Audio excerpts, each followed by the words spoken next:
Jai Hind and welcome to MND The Futurist. The recent tensions between Pakistan and India, particularly over nuclear threats, stem from long-standing dispute, especially over the Kashmir region and issues like water sharing agreements. Now, this update is a deep analysis based on the present situation. Now, what are the nuclear capabilities? Both India and Pakistan are nuclear armed nations. India conducted its first nuclear test in 1974 and Pakistan followed in 1998. As of 2025, estimates suggest Pakistan has around 170 nuclear warheads, slightly more than India's 164. Now, let's also understand the historical rivalry. Since their independence from Britain in 1947, Pakistan have fought multiple wars with India, mainly over Kashmir, a region that Pakistan claims. Now, this rivalry fuels ongoing tensions with nuclear weapons, adding a dangerous dimension. What are the nuclear policies? India has a no first use policy, meaning we won't use nuclear weapons unless attacked first, though it has intent at reconsidering this stance since 2019. Now, Pakistan, however, has not commented to no first use policy and emphasizes tactical nuclear weapons to counter India's stronger conventional military. Recent threats and triggers. Indus Water Treaty dispute. In April 2025, a social media post highlighted Pakistan warning that any attempt by India to stop or divert water under the Indus Water Treaty would be considered an act of war. This followed India's announcement to suspend the treaty due to terrorist attack in Pahalgam, which is supported by Pakistan. Kashmir tensions. The Pahalgam attack and India's response, including downgrading diplomatic ties and suspending the treaty, escalated rhetoric. Pakistan's defense minister emphasized the nuclear capabilities of both nations, urging global attention to the crisis. Perhaps they would have thought before creating or nurturing the industry of terrorism in their own land. Past close calls. In 2019, a crisis in Kashmir brought the two nations close to nuclear conflict after India's airstrikes in Pakistan and Pakistan's capture of an Indian pilot. What are the key factor and analysis now? Nuclear arsenals are growing. Pakistan's arsenal could reach 200 warheads by late 2020s, driven by new missile system. Then they are designed to counter India's missile defenses. India is also expanding with long-range missiles like Agni 5 and nuclear submarines, partly to deter China, but also relevant to Pakistan.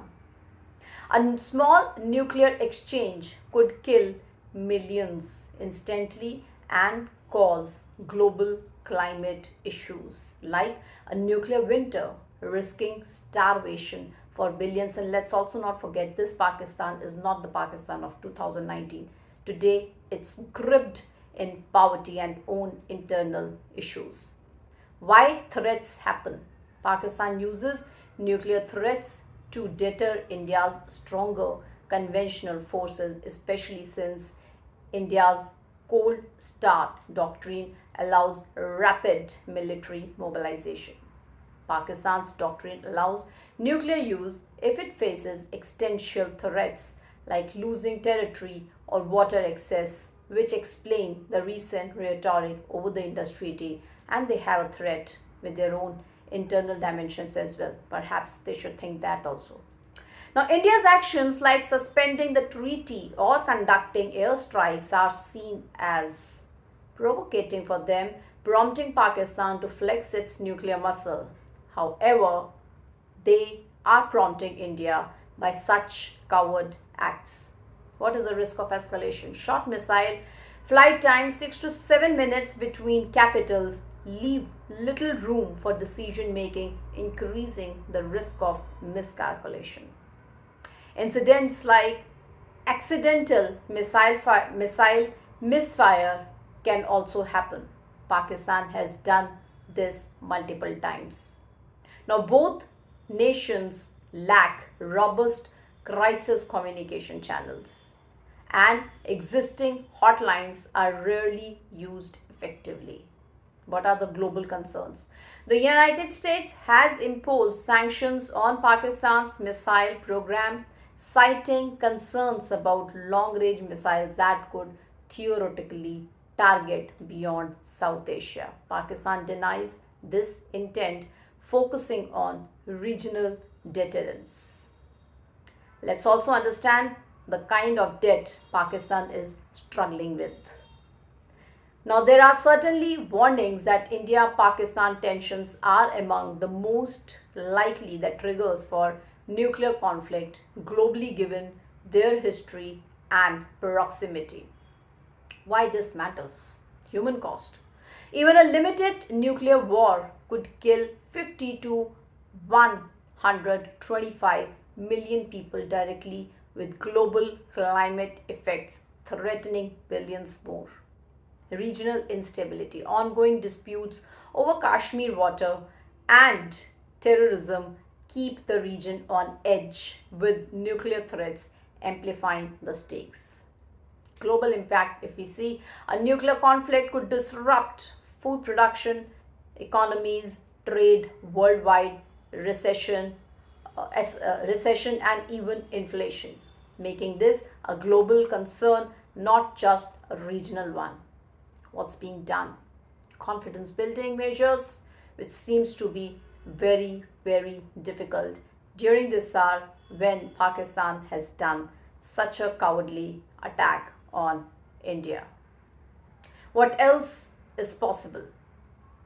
Diplomacy. A 2021 ceasefire holds shakily, and back-channel talks are rumored, but major breakthroughs are absent. International role. The United States and allies push for a dialogue and nuclear risk reduction. But Pakistan, the kind of act Pakistan has done, India and Pakistan resist external mediation right now. So Pakistan's nuclear threats are a response to perceived provocations, I will say, from India, like the Indus Treaty suspension and Kashmir tensions, which has been created by Pakistan infused militancy. Both nations' growing arsenals and lack of strong communication channels make escalation a real risk. While neither side wants nuclear war, accidents, miscalculations, or terrorist attacks could push them towards towards disaster. Now, the global attention and diplomatic efforts are crucial to prevent this kind of attack that would affect for more than just a South Asia. Do let us know, what do you think about this entire narrative. Jai Hind and Jai Bharat.